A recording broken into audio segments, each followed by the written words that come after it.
The conference room smelled like stale coffee and testosterone when Justin leaned back in his leather chair, crossed his arms, and delivered the line that would end his career. Women just don't deserve equal pay. They're not built for this kind of pressure. They take maternity leave. They leave early for soccer practice. They're emotional liabilities, not assets. 7 other department heads nodded like bobbleheads in a hurricane, and I sat there at the far end of the table, the only woman in a sea of navy suits, feeling my soul catch fire while my face stayed corporate neutral. But here's the thing about Justin Andrews, Regional Director of Sales and Walking Human Resources violation.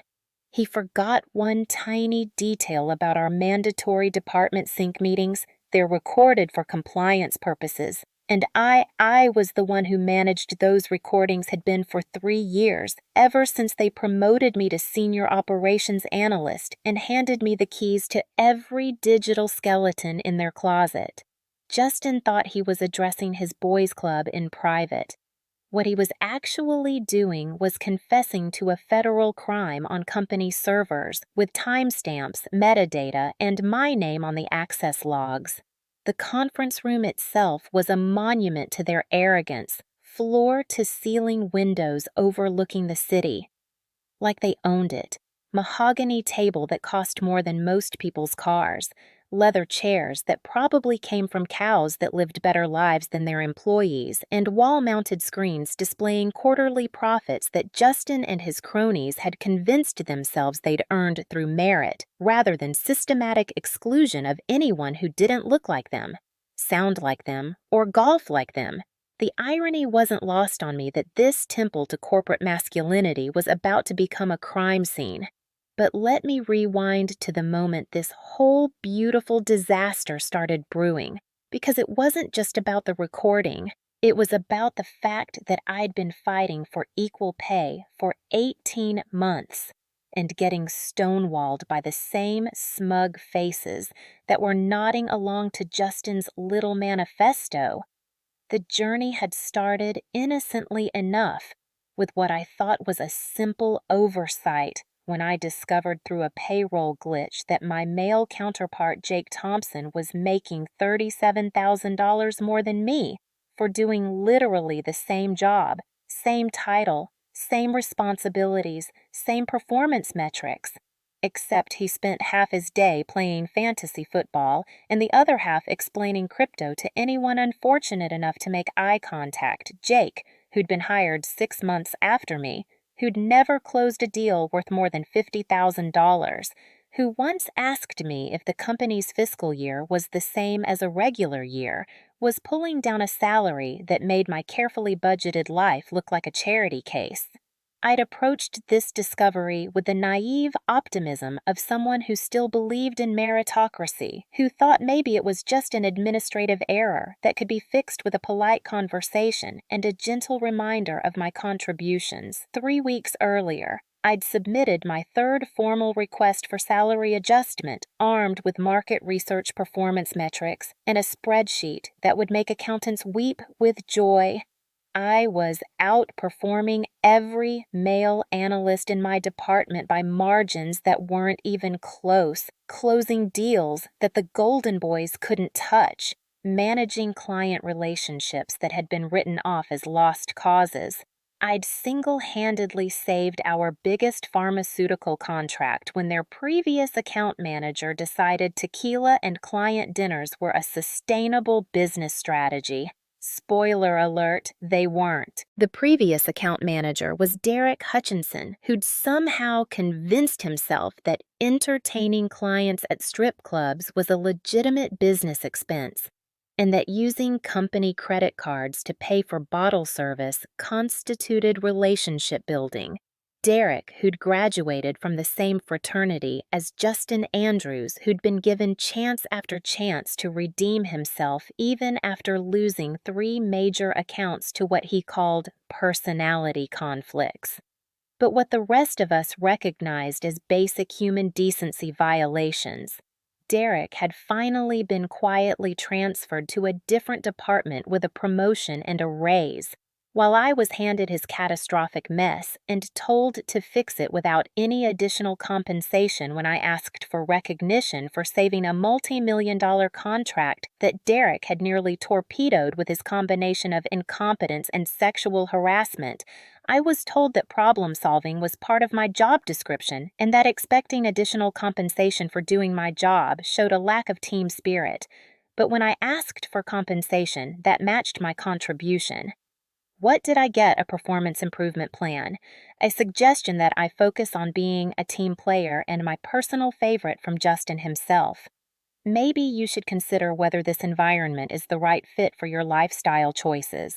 Lifestyle choices like what having a mortgage-paying student loans, existing as a woman in the same economy as everyone else. The meeting that changed everything happened on a Tuesday morning. Gray sky bleeding through the floor-to-ceiling windows of our glass tower conference room. Justin had called an emergency leadership sync to discuss Q4 budget allocations, which was corporate. Speak for deciding whose programs get the axe and whose get the champagne. I walked in with my laptop, my coffee, and the naive belief that maybe today would be different. That maybe merit would matter more than chromosomes. The usual suspects were already assembled around the table like a council of economic war criminals. David from marketing, who'd never met a buzzword he couldn't butcher. Tom from operations, who treated efficiency like a personal enemy. And Craig from finance, who could make a dollar scream for mercy and somehow convince upper management. It was innovative cost reduction. Justin started with his usual performance reviewing departmental efficiency, analyzing resource allocation, pontificating about synergistic optimization, like he'd swallowed a business school textbook and washed it down with ego. He had slides prepared because Justin never met a pie chart. He couldn't oversimplify, or a bar graph he couldn't misinterpret. His presentation was a masterclass in saying nothing with maximum corporate jargon, pivoting through paradigm shifts and leveraging core competencies, while the rest of us tried not to roll our eyes into our skulls. The PowerPoint had probably been assembled by his assistant Karen, who actually understood data analysis but would never get credit for anything more complex than scheduling his golf games and remembering his wife's birthday. Then he got to personnel costs, and that's when the mask slipped like a poorly fitted disguise in a bank robbery. "We need to be strategic about compensation moving forward," he said, eyes scanning the room like a predator surveying prey. "Some positions are just naturally more valuable than others, and some employees are frankly better investments." The temperature in the room seemed to drop 10 degrees, not because anyone was uncomfortable with the direction of the conversation, but because they were all leaning in like vultures sensing fresh roadkill. This was the part they'd all been waiting for, the moment when they could finally say out loud what they'd been thinking in their private golf cart conversations and executive bathroom strategy sessions. David from marketing leaned forward. "What do you mean exactly?" His question wasn't born from confusion. It was an invitation for Justin to elaborate a green light to cross the line. They'd all been dancing around for years. And that's when Justin delivered his career suicide note with the confidence of a man who'd never faced consequences for anything in his life. Women just don't deserve equal pay. They're not built for this kind of pressure. They take maternity leave. They leave early for soccer practice. They're emotional liabilities, not assets. The silence that followed wasn't shocked. Silence. It wasn't the awkward pause of people processing something unexpected. It was the kind of silence that happens when someone finally says out loud what everyone's been thinking, the kind that makes your stomach turn because you realize you're surrounded by people who see you as less than human, the kind that tells you that this conversation had been rehearsed in smaller groups. In private offices, in men's restrooms, and country club locker rooms, the silence was approval. It was validation. It was a room full of men finally hearing their prejudices spoken with the authority of a regional director and feeling vindicated in their own discriminatory practices. David nodded slowly like he was considering a particularly insightful wine recommendation. I mean, statistically speaking, women do take more time off. His voice carried the tone of someone citing scientific fact, rather than perpetuating stereotypes that had been debunked by decades of research. Sarah from HR, actually, HR, the department supposedly responsible for preventing exactly this kind of illegal behavior, chimed in with, "We have to consider long-term ROI on salary investments." Her voice didn't carry a trace of irony or self-awareness, just the clinical detachment of someone who'd convinced herself that reducing human beings to profit margins was sophisticated business analysis, and Justin beaming like he'd just solved world hunger. "Exactly, we're running a business, not a charity." His smile was the kind reserved for people who think cruelty is a competitive advantage, who mistake callousness for leadership, who confuse discrimination with efficiency. I sat there, my pen gripping so tight I thought it might snap, watching these people casually discuss my worth. Like I was livestock at auction. The worst part wasn't even the words, it was how comfortable they all looked. How natural this conversation felt to them, like they'd been having versions of it for years, which, knowing what I know now, they probably had. The casual dehumanization, the easy dismissal, the complete absence of shame or self-reflection. It was a masterclass in systemic discrimination performed by people who probably went home to their families and considered themselves good. Decent, moral human beings. Tom, from operations who had 3 daughters at home, joined the chorus with, "Well, there's also the issue of physical capabilities for certain roles." His contribution to the conversation was delivered with the gravitas of someone sharing profound wisdom, rather than someone perpetuating caveman-level thinking that belonged in a museum of human ignorance. Craig, from finance, nodded sagely. "And let's be honest about emotional stability during high-pressure situations. Women just don't handle stress the same way." They cited no studies referenced, no data provided, no evidence. Just spouted prejudices with the confidence of men who'd never been questioned, never been challenged, never been forced to examine whether their success was earned or inherited, whether their positions were merited, or simply the result of existing in bodies that looked like every other executive who'd held those positions before them. But here's what Justin didn't know about me, what none of them knew. I'd been documenting everything for months. Not because I was planning some elaborate takedown, but because I'm thorough, because I keep records, because somewhere in my gut I knew that in a building full of people who saw me as disposable, I needed insurance. Every email, every meeting, every casual hallway comment that started with, "I'm not sexist, but got saved," cataloged, time-stamped. I had a folder on my personal drive labeled Workplace Communications that was basically a digital morgue for their credibility. My documentation system had started as professional paranoia, but had evolved into something more sophisticated. I tracked patterns of behavior, noted recurring themes in their language, documented who said what, when, and where.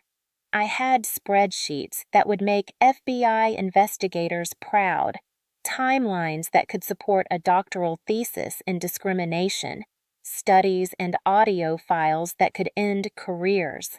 I kept backup copies in 3 different locations because I understood that evidence only matters if it survives to see daylight. And men like Justin had a tendency to make inconvenient truths disappear along with the people who possessed them. And now sitting in that conference room listening to them debate my humanity like it was a budget line item, I realized I wasn't just collecting evidence anymore, I was building a case. The meeting ended with Justin assigning me additional responsibilities, coordinating the holiday party planning, the office charity drive, managing the client appreciation events because apparently my emotional liability status made me perfect for party planning. The irony was so thick you could cut it with a knife. The same woman they'd just declared unfit for equal compensation was somehow perfectly suited for managing complex multi-vendor events. coordinating with dozens of external partners and handling budgets that exceeded most people's annual salaries. But planning parties that was women's work, that was emotional labor, that didn't count as real business contribution, even though it required the same project management skills, the same attention to detail, the same client relationship management that they valued so highly when men performed it. I smiled, said, "Absolutely, I'd love to help," and walked back to my desk with my heart hammering like a war drum, but my hands steady as a surgeon's 'cause I had work to do.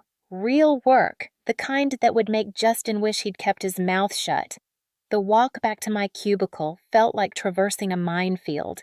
Every colleague I passed, every casual nod, every forced smile felt loaded with new meaning. These were the people who'd sat silent while my worth was debated, who'd nodded along while my humanity was dismissed, who'd made mental notes to share the conversation with their own teams, their own reports, their own networks. The discrimination wasn't isolated to that conference room. It was systemic, infectious, spreading through the organization like a virus that infected everyone. It touched that afternoon. I logged into our system and pulled the meeting recording, 42 minutes of crystal clear audio with automatic transcription, courtesy of our enterprise software that cost more per month than most people's rent, but was about to prove its worth in ways the IT procurement team never imagined. I found Justin's little speech timestamp 2347 to 2431. And I saved it 3 different ways: personal laptop cloud storage and a USB drive that went straight into my home safe. The audio quality was pristine. You could hear every inflection, every pause, every moment of agreement from his assembled choir of discrimination. The automatic transcription had caught every word with courtroom-level accuracy, complete with speaker identification and time codes that would make any lawyer weep with joy. Then I started researching.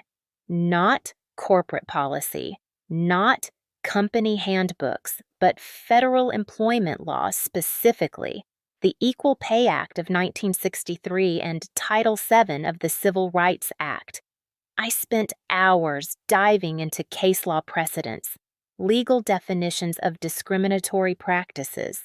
What I found was a roadmap to justice. Turns out when your boss explicitly states that women don't deserve equal pay in a recorded company meeting, that's not just discrimination. That's evidence that's a prosecutor's Christmas morning. And Justin had gift-wrapped it with a bow. The Equal Pay Act was clear, explicit, and violated so thoroughly by Justin's comments that it read like a legal textbook example of what not to do. Title VII's protections against workplace discrimination covered everything from his statement about emotional liabilities to the systematic exclusion of women from leadership discussions about compensation. Federal courts had been ruling on cases like this for decades, and the pattern was clear. Companies that got caught making statements like, "Justin's didn't just lose lawsuits, they lost millions." The research rabbit hole led me to similar cases. Companies that had paid 8-figure settlements for recorded evidence of discriminatory intent. Executives who'd been personally named in federal complaints organizations that had faced years of regulatory oversight after being caught systematically underpaying women. Justin had just created a legal liability that could sink the entire company. I spent the next week in full investigative mode, digging through public records, salary databases, employment law precedents. I discovered that our company had been investigated twice in the past 5 years for pay discrimination. Both times they'd settled quietly out of court with NDAs thick enough to choke on, but this time they wouldn't have the luxury of silence. Because this time they'd been caught on tape. The previous investigations had been triggered by anonymous complaints filed with the EEOC employees who'd noticed patterns in pay disparities, who'd documented systematic exclusion from opportunities, who'd experienced retaliation for asking questions about compensation equity. Both cases had involved multiple plaintiffs, significant settlements, and compliance agreements that the company had apparently ignored based on Justin's confident delivery of his discriminatory manifesto. The financial records I could access through public filings showed settlement amounts that had been buried in quarterly reports disguised as professional services fees and consulting expenses. The pattern was clear. The company had a history of buying silence when their discrimination became actionable, but they'd never faced evidence this damning, this explicit, this impossible to deny or rationalize. I also did something else. I started calling employment attorneys, not the billboard lawyers, not the ambulance chasers, but the ones who specialized in high-stakes discrimination cases, who had track records of taking corporations to the cleaners and making it look easy. The first lawyer I called listened politely, then explained that proving discriminatory intent was often the hardest part of employment cases, that most companies were careful to avoid creating explicit evidence of bias. The second lawyer was more interested but cautioned that corporate discrimination cases required extensive resources and often years of litigation to resolve. The third call was the charm Rebecca Martinez, partner at Martinez Collins LLP. Federal employment law specialist, and according to her website, destroyer of glass ceilings and corporate BS, her assistant put me through immediately. Something about the phrase recorded admission of pay discrimination tends to get people's attention. Rebecca listened to my story without interruption, asked clarifying questions about the recording quality, the number of witnesses, the company's previous legal issues, then asked one question. "Do you have the audio?" "Yes," I said, "and it's pristine." There was a pause then. Laughter, not cruel laughter. Satisfied laughter, the kind that says, "Christmas just came early, honey," she said. "Schedule a meeting for tomorrow. Bring everything you have. We're going to have some fun." Meanwhile, at the office, nothing had changed. Justin continued his reign of casual sexism. Sarah from HR kept pretending company policy was handed down from God himself, and my male colleagues kept collecting paychecks that were 30% higher than mine for doing work I could do, blindfolded, but something had shifted in me. I wasn't angry anymore. Anger is hot, chaotic, exhausting. What I felt was cold, precise, focused. I was a scalpel wrapped in a business casual dress, and I was about to perform surgery. The meeting with Rebecca took place in her corner office downtown, glass walls, floor-to-ceiling law books, and a view that screamed, "I win cases for living." She reviewed my documentation, listened to the audio recording twice, and leaned back in her chair with a smile that could have powered a small city. "This is beautiful," she said. "Beautiful and absolutely devastating. We have them dead to rights. But here's what we're going to do. We're not just going for a settlement. We're going public. This kind of evidence, this kind of clear-cut discrimination, it needs to see daylight." She pulled out a legal pad and started writing. "We'll file with the EEOC first. Get the federal complaint on record. Then we go to the media. You have local news contacts." I shook my head, but that didn't seem to concern her. "I do," she said, "and they love stories like this, especially when there's audio evidence. Trust me, by the time we're done, Justin Brennan is going to be a case study in what not to say at work over the next 2 weeks." Rebecca's team moved like a military operation, filing federal complaints, drafting press releases, coordinating with journalists who specialized in employment discrimination stories. They had contacts at 3 local news stations, 2 newspapers, and a radio show that focused on workplace issues. But the best part, the absolute poetry of it all, was the timing. Rebecca scheduled everything to drop on a Wednesday, the same day as our company's quarterly board meeting, when all the executives would be trapped in a conference room for 6 hours, unable to control the narrative or spin the story. They'd be sitting there in their expensive suits, watching their stock price tank in real time, while local news anchors read Justin's words back to the world. I went to work that Wednesday morning like it was any other day, smiled at the receptionist, grabbed my usual coffee, said good morning to Justin like he wasn't about to become the poster child for workplace discrimination at exactly 10:30 a.m. While Justin was presenting our department's Q4 projections to the board, my phone buzzed with a text from Rebecca. "It's live."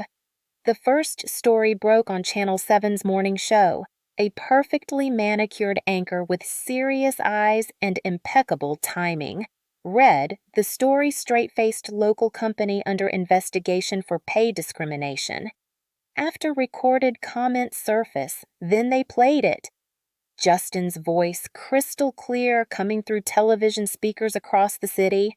"Women just don't deserve equal pay. They're not built for this kind of pressure. They're emotional liabilities, not assets." The anchor didn't editorialize, didn't add commentary, just let the words hang in the air like a noose before cutting to commercial. By noon, it was everywhere. Local radio picked it up. The newspaper's website featured it as breaking news. Social media exploded with hashtags and hot takes. And somewhere in a boardroom, Justin was probably realizing that his quarterly presentation had just become his resignation speech.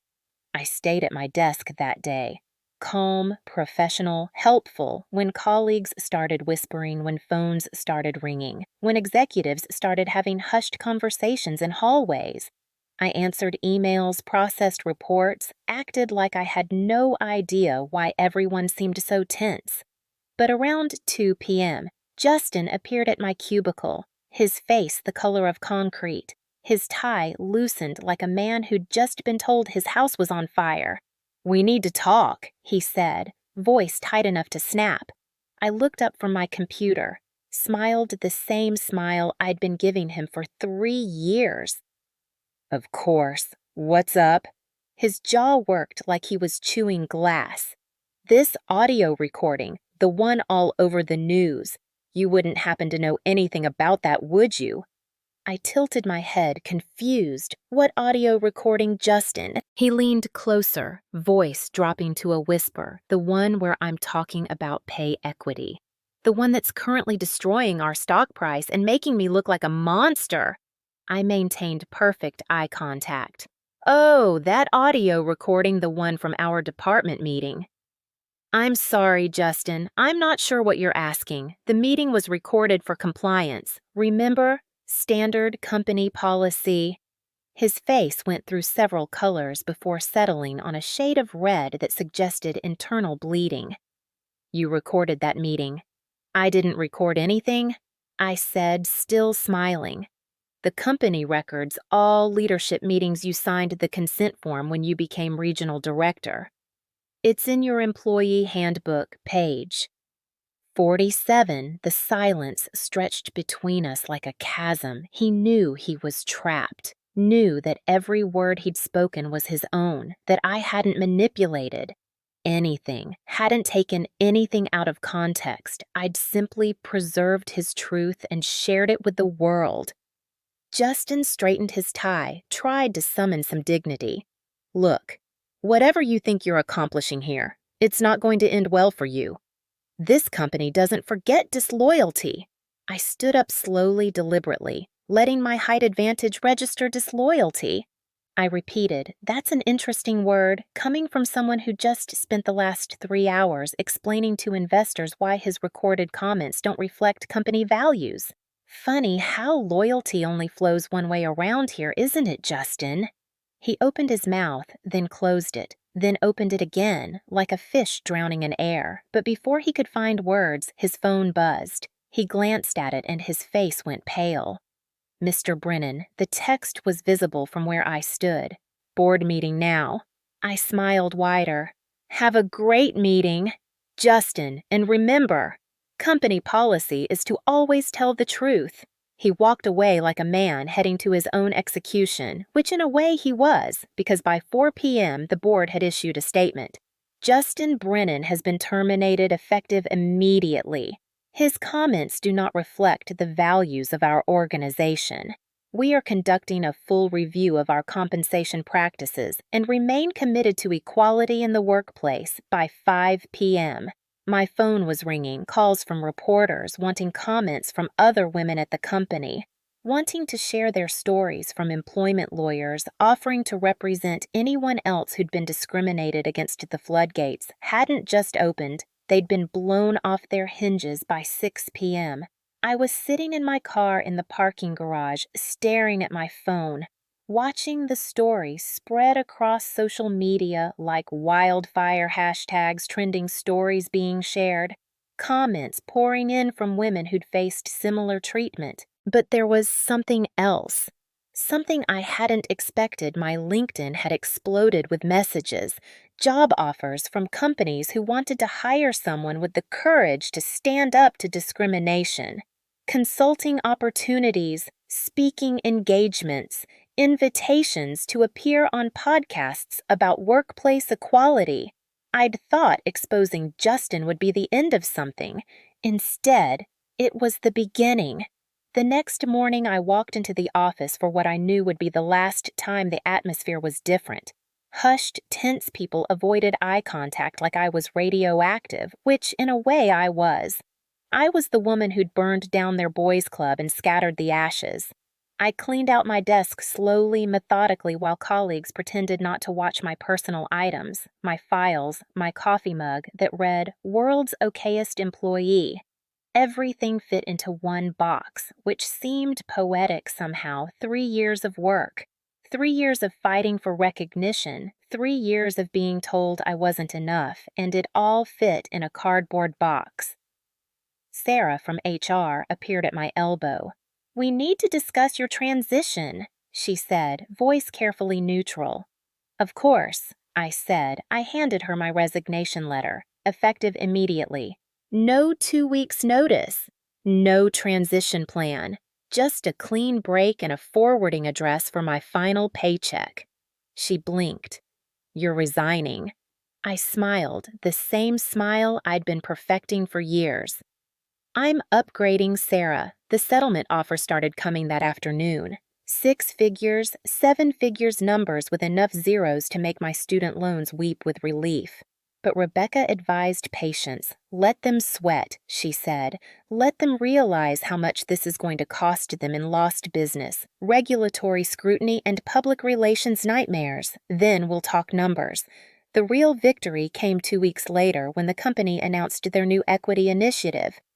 Comprehensive pay audits, mandatory bias training, and a zero-tolerance policy for discrimination. They'd hired an outside firm to review every salary, every promotion, every performance review. For the past 5 years, they were cleaning house and it was costing them millions. But the sweetest moment, the one that made everything worth it, came in a phone call from my former colleague, Jessica. She'd been an administrative assistant for 4 years, watching men with half her experience get promoted while she stayed stuck behind a desk. The day after the story broke, she'd marched into the CEO's office and demanded a meeting within a week. She'd been promoted to project coordinator with a 40% raise and a promise of leadership training. Others followed suit. The pharmaceutical contract I'd saved. They renegotiated with a female account manager who'd been overlooked for years. 2 junior analysts who'd been doing senior-level work got the titles and salaries they deserved. The cleaning staff unionized and won better benefits. The ripple effects were beautiful, devastating, and exactly what Justin deserved. 6 months later, I was sitting in a different office in a different building, working for a company that had recruited me specifically because I'd stood up to discrimination. My salary was double what I'd been making. My title was Director of Organizational Excellence, and my job was helping other companies avoid becoming the next cautionary tale. Justin, I heard, was working at a mid-level position at a company 3 states away. His LinkedIn profile was sparse, his references were scarce, and his reputation preceded him like a warning label. Sometimes I wonder if he learned anything if he understood that his words had consequences, that treating women as less than human was not just morally wrong, but criminally stupid. But then I remember that some people are incapable of growth, incapable of seeing beyond their own privilege, incapable of understanding that the world has changed, and they can either change with it or be left behind. Justin chose to be left behind, and I chose to light the match that burned his old world down. Hey, if you've made it this far, you're part of the 97% who believe actions have consequences. Hit that subscribe button. If you think equal pay isn't just a nice idea, but a basic human right. And remember, the next time someone tells you that you don't deserve something because of your gender, your race, your age, or any other arbitrary characteristic, you have more power than you think, you just need to know how to use it. Justin learned that lesson the hard way, but he learned it, and sometimes that's the best education money can't buy.